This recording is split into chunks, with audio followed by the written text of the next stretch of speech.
So this is going to be another movie review. This one's called The Dead Next Door, 1989. Giving it 5 out of 5 stars. Love this flick.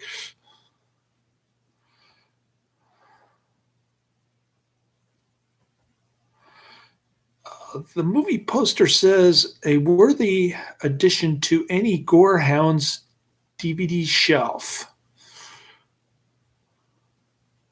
And this coming from Rue Morgue magazine.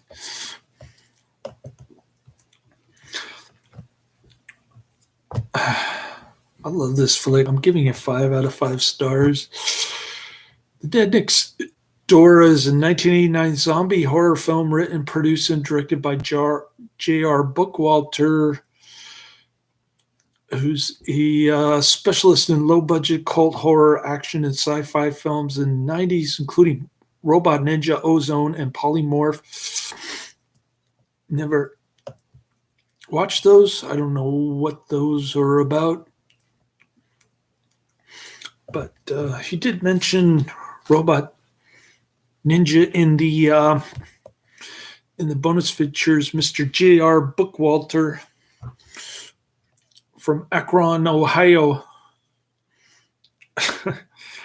and it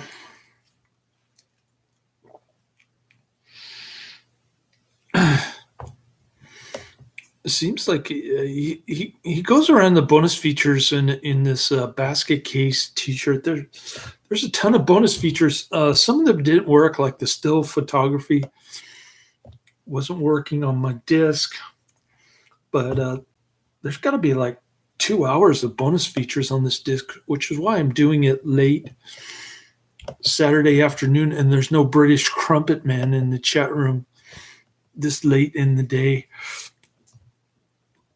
In the near future, the world falls victim to a plague of violent, carnivorous, undead humans, and a black, obsolete team of soldiers nicknamed the Zombie Squad has been enlisted by the government as exterminators to control the growing epidemic.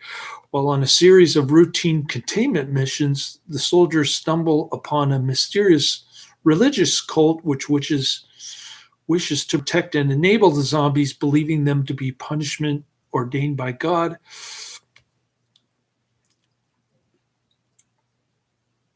Within their compound may be a cure to the virus causing the plague. This is to the sophisticated person, or maybe not so sophisticated.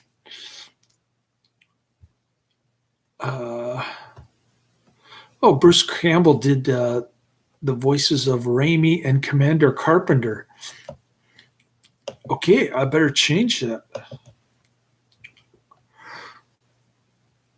In the description, I'll put voices by Bruce Campbell.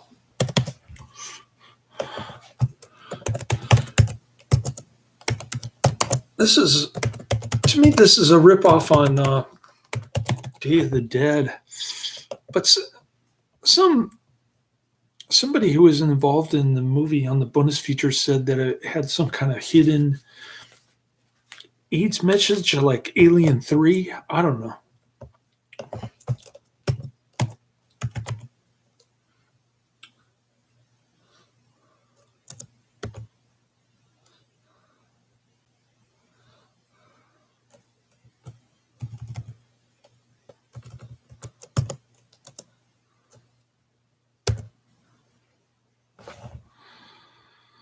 Anyways, Sam Raimi served as executive producer on the film under the pseudonym The Master Cylinder, using a portion of his payment from Evil Dead 2. Bruce Campbell supervised post-production sound and dubbed the voices of 2 characters, Raimi and Commander Carpenter. The movie was produced over nearly 4 years in Akron, Ohio. Although unsure of the exact figure, in an interview with director J.R. Bookwalter, estimated the film cost $125,000 to produce. The film was shot on Super 8, which is an amateur-grade film generally only used for making home movies. Everyone involved worked on the film for deferred salary. The The film is notable for highly graphic gore effects. Yeah, we like that.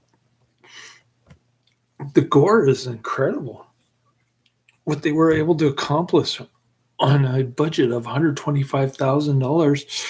Allmovie wrote, especially J.R. Bookwalter, who was like 18 years old when he directed this, his first movie. And I guess he was about my age when this came out. He must have been born like 1970. Same year as I was born. He must have been in community college.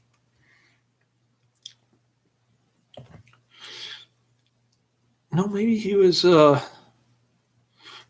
4 years younger, because this one took 4 years to produce. I think it did. Did I read that correctly? I don't know. Anyways, he wasn't in high school, but he was in junior college when he made this.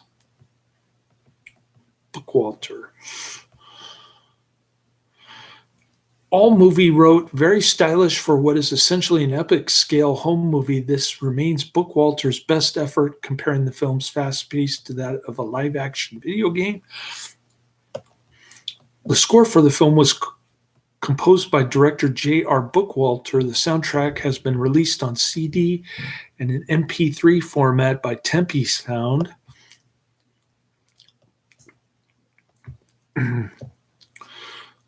What else can I say about? So there are a bunch of zombies in Akron, Ohio. Then they go to. Then there's this zombie squad deal.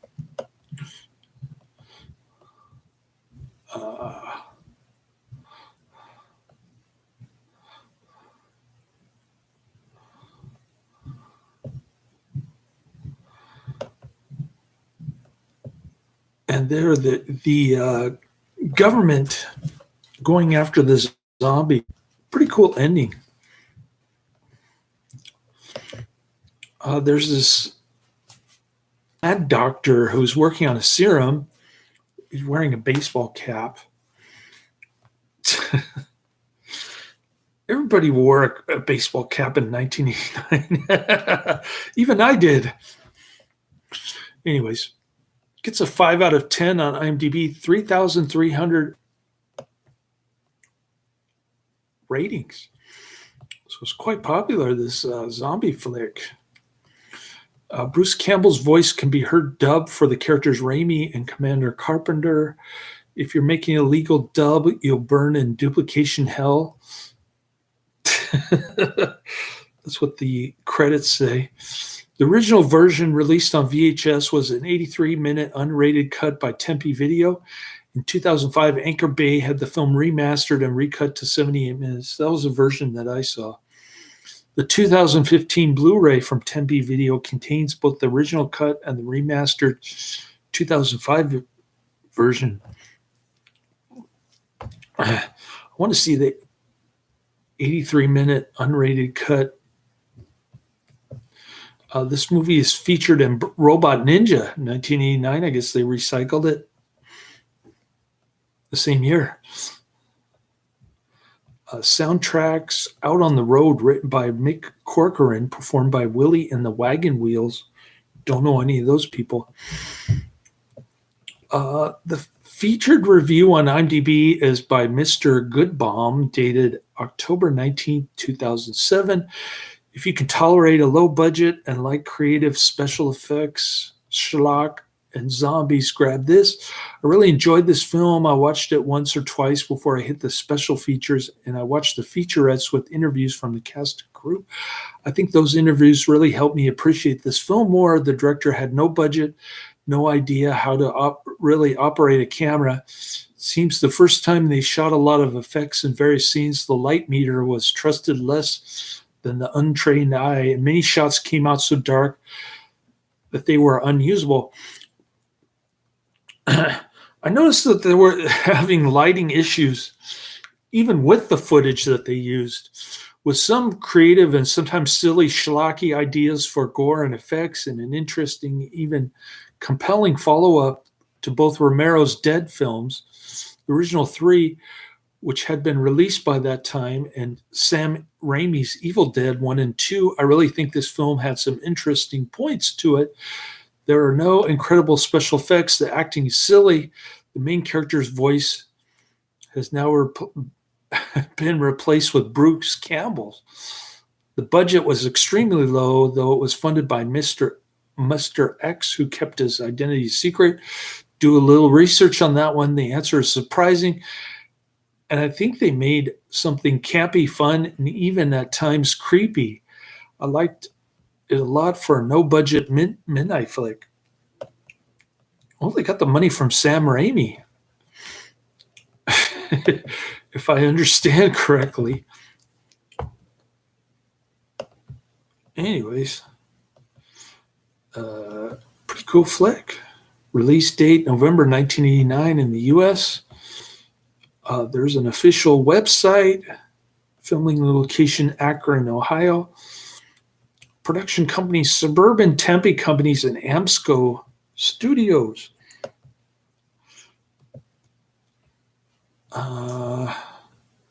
Estimated budget $125,000. The version that I saw was 1 hour 18 minutes. Color aspect ratio 1.33 to 1.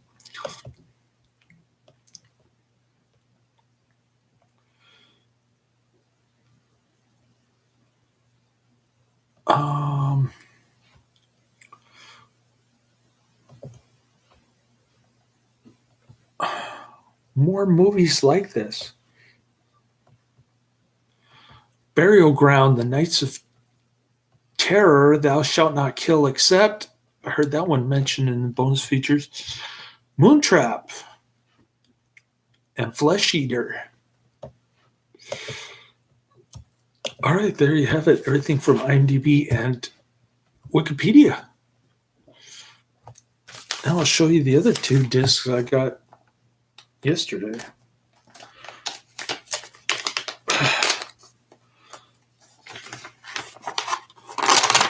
I'm not going to put these in today's mail. I'm going to wait till Monday. I'm going to take my sweet time here.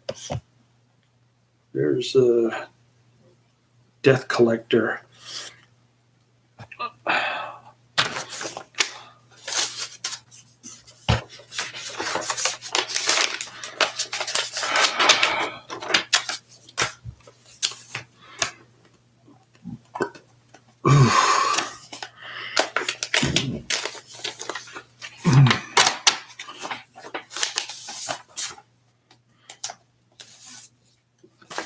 And this is one that I'm going to watch next. Dead Women in Lingerie. Dead Women in Lingerie.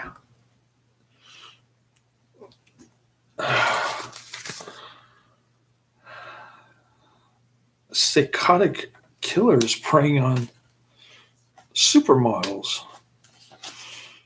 This is rated R, 1991. Death Collector is 1988.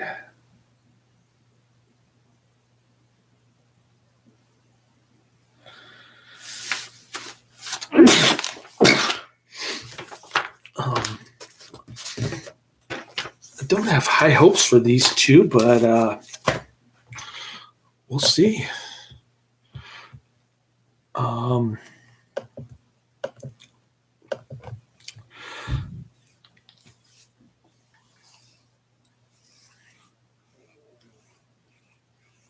I guess I'll just take a little nappy poo and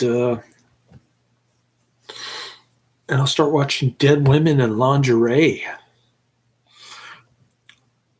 I'm in the dead section of my Netflix queue, and yeah, getting close to the Karate Man section of my Netflix queue. So that'll be exciting. Get to watch lots of action movies coming up soon. Not next week, but probably 2 weeks from now. Laters.